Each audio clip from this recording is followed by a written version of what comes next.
Enterprise Stories is the weekly radio program that shares the experiences of successful Nigerian entrepreneurs and provides expert analysis of their success factors. Enterprise Stories, business stories of success.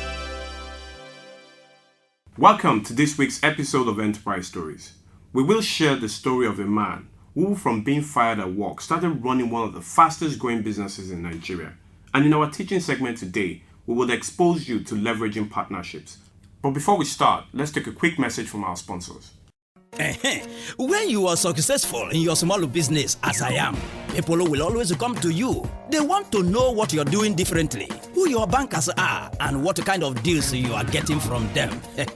Well, I'm happy to enjoy all the benefits of the SME Zero COT account from Stanbic IBTC Bank. My profit is up. But why? Because I get zero COT, unlimited turnover, no limit on check lodgement or withdrawals, free internet and telephone banking, as well as discount on training courses for small business owners. With special benefits like that on the SME Zero COT account from Stanbic IBTC Bank. Now, there is no reason why your business won't boom just like mine. Stanbic IBTC Bank, moving forward. Good day, everyone. My name is Bumi Afolabi, and today we'll be speaking on the topic of partnership. Partnership is a topic that is not very popular in businesses, especially in Nigeria. People are reluctant to go into partnerships, and understandably so. There are lots of stories of people who have gone into partnerships with other people and they have had to leave the business because of one thing or the other. Some of the issues that make people leave partnerships have to do with greed sometimes on the part of one or two or both of the partners, or they could be more than two. At times as well, it could be with regards to not having shared values. So I'm going to speak very briefly on the things to look out for when going into a partnership with somebody else, a business partnership. First of all, I'd like to start by saying that the saying that two good heads are better than one is still very true. Now, notice I said two good heads. The advantage of a partnership is that you can leverage on each other's strengths, you can help each other's weaknesses. So going into a partnership ideally should be a win-win situation for both of you and for the business. However, there are a few things that are needed to ensure the success of a partnership. First of all, never ever go into a partnership with someone whose values you do not know. Both of you must have shared values that are compatible so that you can work together. It's not possible for you to work together if you do not agree on what your values will be and how the business will be run based on those values. It's also important when going into a partnership to be very clear as to what the roles of each person is going to be, what the responsibility of each person is going to be, and not to forget how you are going to handle money matters. Profit sharing, costs, and all those things need to be discussed and agreed ab initio. Money is the main thing that scatters partnerships. As much as possible, you want to have this agreement in writing, preferably with a lawyer's counsel. That helps to ensure that things are put in proper perspective and in the right place before you start. One of the keys to success in a partnership is open, constant communication. It's very important that all the parties to the partnership do not have hidden agendas, do not keep things from each other. There must be continuous open communication. You should be able to discuss everything and anything about the business to ensure that you're all working towards the same shared goal. It is very important that you must trust each other. Your partnership cannot work if there is no trust between the parties involved. You must believe that this person has the good of the business at heart and whatever he or she is doing is for the good of the business. There is a saying sometimes that when we deal with ourselves, we deal with ourselves based on our intentions. But when we deal with other people, we deal with them based on what they do. As much as possible, all the time if possible, give other people the benefit of the doubt. Nowhere is this truer than when you work in a partnership. You have to give your partner the benefit of the doubt. So to summarize, a partnership is a good thing because it allows you to share joys, pains, responsibilities, and stress of the business. it can be a bad thing if it is not done properly, if a clear agreement is not made ab initio. So I encourage all those that think that they would like to go into partnership to please go ahead and do so. There is nothing wrong with it, but to ensure that they follow the principles that I've spoken about earlier in order to ensure that the partnership works well. Thank you very much for listening. When you are successful in your small business, as I am, people will always come to you. They want to know what you're doing differently, who your bankers are, and what kind of deals you are getting from them. Well, I'm happy to enjoy all the benefits of the SME Zero COT account from Stanbic IBTC Bank. My profit is up. But why? Because I get zero COT, unlimited turnover, no limit on check lodgement or withdrawals, free internet and telephone banking, as well as discount on training courses for small business owners. With special benefits like that on the SME Zero COT account from Stanbic IBTC Bank. Now, there is no reason why your business won't boom just like mine. Stanbic IBTC Bank, moving forward. We are now in the Story of the Day segment, and in the studio with us today is Mr. Temitope Ajayi, the Executive Director of Portion Consult Limited. Mr. Ajayi, you're welcome to Enterprise Stories. Thank you, Wale. Okay, let's dive straight into the story. How did you start? Well, Portion Consult started principally 2005 December, after I also left my job in a PR company, Richardson and Briggs, and I earlier worked with Punch newspaper as a political correspondent and a sports reporter, but I've always loved advertising and communications. So I joined after a stint with Punch. I moved to a PR company, but 6 months into my career in that PR company, I was fired, and because I had issues with one of my directors. Following day, I wasn't going to work, and my mother asked me, "Tope, are you not going to work today?" I said, "Mommy, I'm not going to work." Why? I told her that, I'm writing my master's degree program exam in University of Lagos. So I wanted to take 2 weeks off so that I can concentrate and do my exam. Because I didn't want to tell her that I'd been fired, because I knew then that she won't be very happy, she will be disturbed. So I used my master's degree exam as a cover-up. So after my master's program, after my exam, I decided that nobody will fire me again. So if nobody will fire me again, that means I must be in charge of whatever I want to do. So sometimes in December 2005, I went to a friend's office at Yaba, at Akoka Road. And after transacting my business with him, then there was a guy who came in, a senior person, he's older than me. And my friend now introduced me to him that, "Tope, do you know this man?" I said, "I don't know him." I said, "It's an ex-CFA like you." I went to Obafemi Awolowo University. So we greeted each other, great Ife, as we always say. And I asked him, "What are you into?" He said, "He's into advertising, he's into graphics. He's actually a graphic person." And I said, "I'm into public relations." "So what are you doing now?" I said, "I'm out of job, I'm trying to set up something."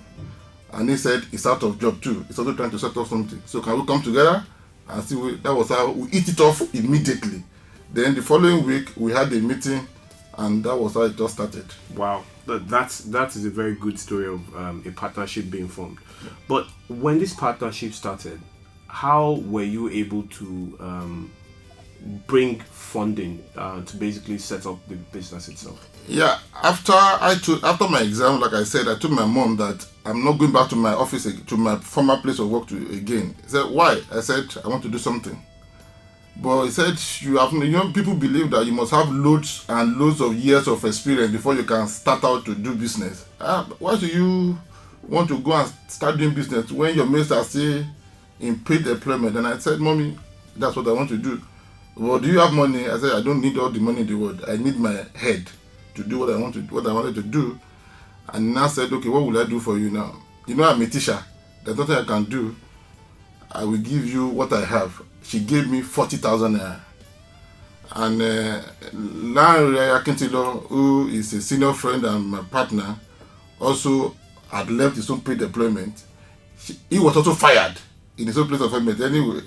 So he had some savings, and with what he had with his from his wife, we were able to put some money together, and that was how we started. We actually started the business in Larry's sitting room. You were operating from the sitting room. Okay.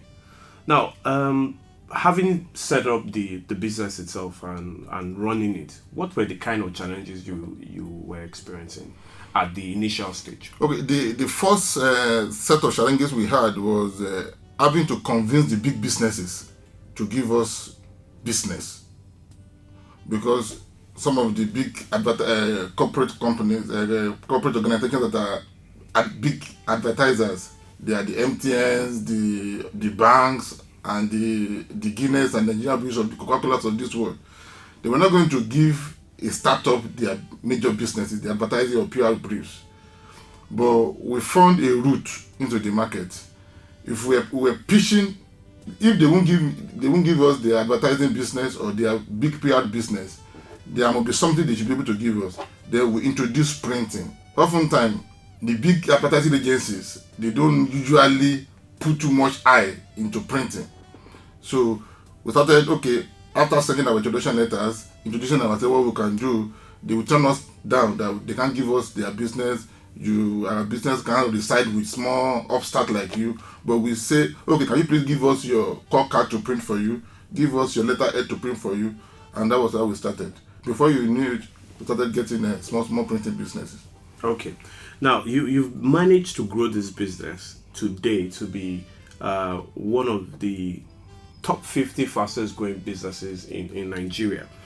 What are some of those things that you would say helped you along the way to be able to achieve such a rapid growth?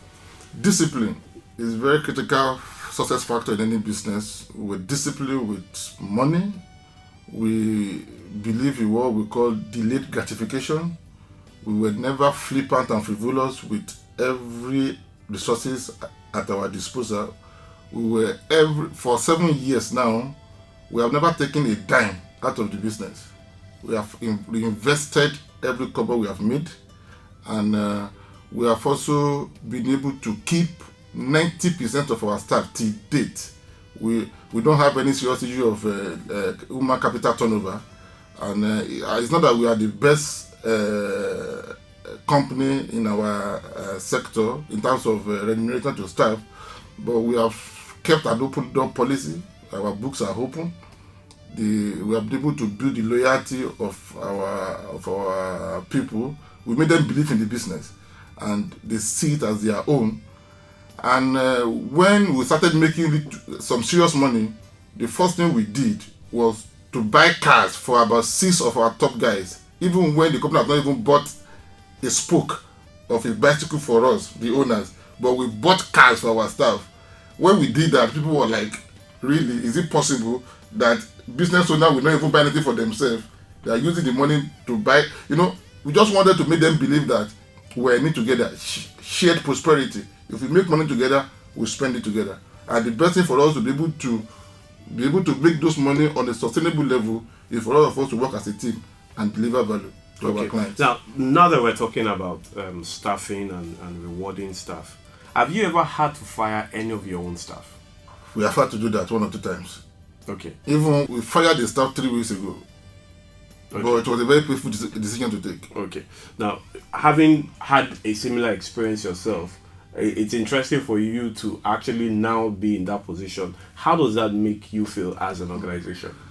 Like I said, I think we have had to fire about 2 staff in the issue of the organization. One, it was a decision I took. The other one was a decision my partner took. Of course, we have to agree anyway. For me even the guy that was fired knew that he deserved to be fired, because he had been given enough space to buckle up, to do what he has to do. He ought to have been fired 3 years before now. But you just have to tolerate him, help him grow, help him overcome his challenges and weaknesses. But he wasn't just getting in at all, he was becoming the weakest link in the value chain. So we have to let him go. Okay. Now, in rounding up, several young people and a lot of people out there are in this market that you are in. What is that one message you'll be sending out to them? What I will say to people out there who are interested is plunging into the business environment is for them to just take their decision, be bold, and just start. The challenges are there, but the future belongs to those who can turn challenges into opportunities. So just start, and you don't need all the money in the world before you start a business. Be passionate about what you are doing. Have a very clear vision, because that's what will sustain you when the roads get tough. That conviction that you must make this work will work out for you. Thank you very much, Mr. Ajayi, for sharing your story with us today. Listeners, you've heard it from Mr. Ajayi. Passion, discipline, these are some of the secrets to having a successful business. We'll be right back after this short message. When you are successful in your small business, as I am, people will always come to you. They want to know what you're doing differently, who your bankers are, and what kind of deals you are getting from them. Well, I'm happy to enjoy all the benefits of the SME0COT account from Stanbic IBTC Bank. My profit is up. But why? Because I get 0 COT, unlimited turnover, no limit on check lodgement or withdrawals, free internet and telephone banking, as well as discount on training courses for small business owners. With special benefits like that on the SME0COT account from Stanbic IBTC Bank. Now, there is no reason why your business won't boom just like mine. Stanbic IBTC Bank, moving forward. You're tuned into the Enterprise Stories brought to you by the Enterprise Development Center of the Pan-African University. Bumi, you've heard the story of the day. What's your take? Thank you, Wally. Tope Ajayi's story is so interesting.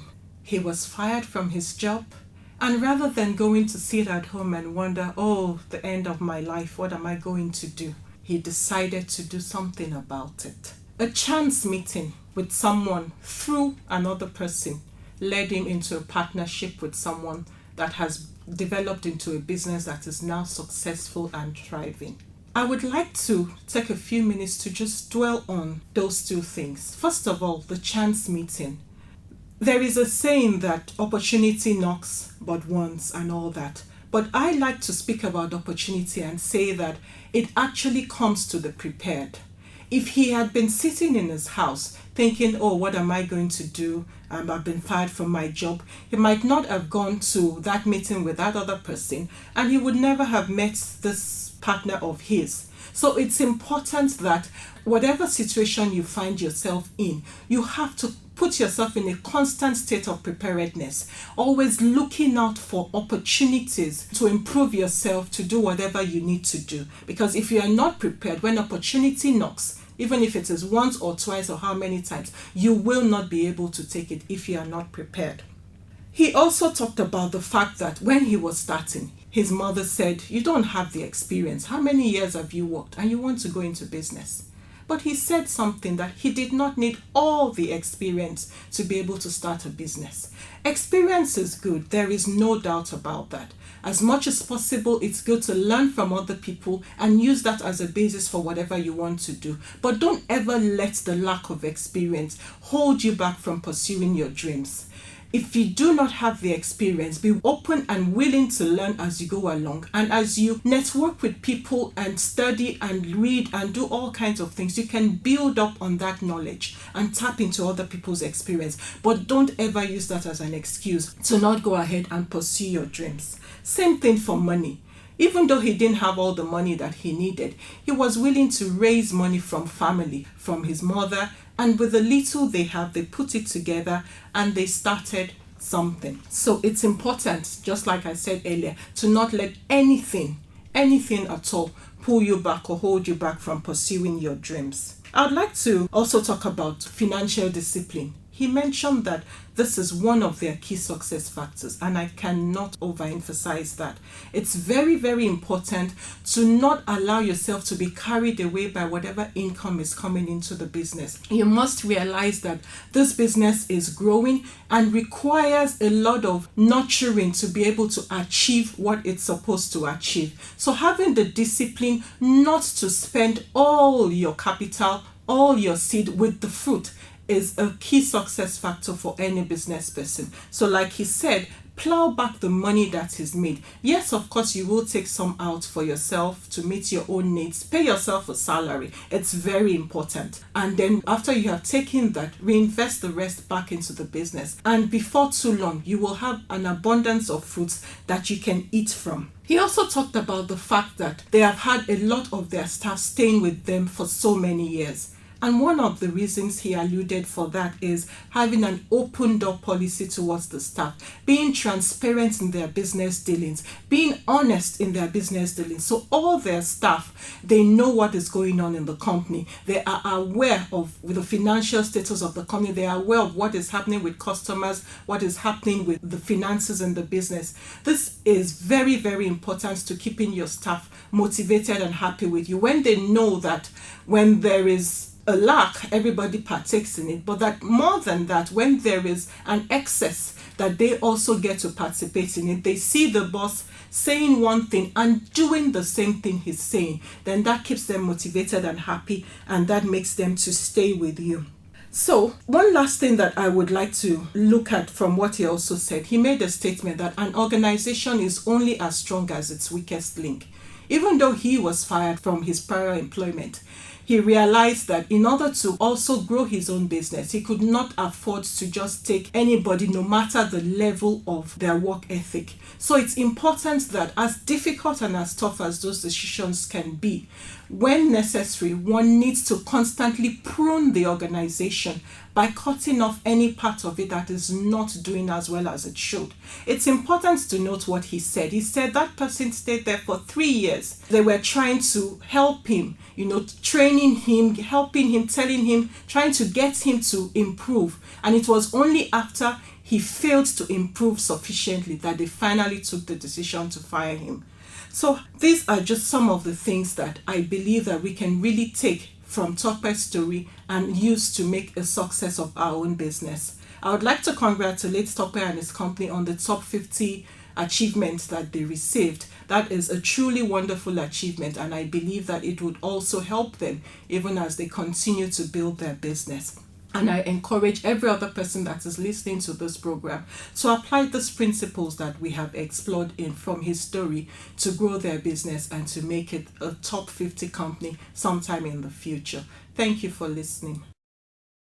Thank you, Bumi, for your analysis today. Listeners, we've come to the end of Enterprise Stories for this week. And until next week, please stay tuned. Join the Enterprise Development Center of the Pan-African University as we celebrate 10 years of supporting small and growing businesses in Nigeria. Log on to www.edc.edu.ng for more information. For questions and comments, please email edc@pau.edu.ng or log on to Enterprise Stories on nigeria.sme2k.org for useful resources and articles to help grow your business.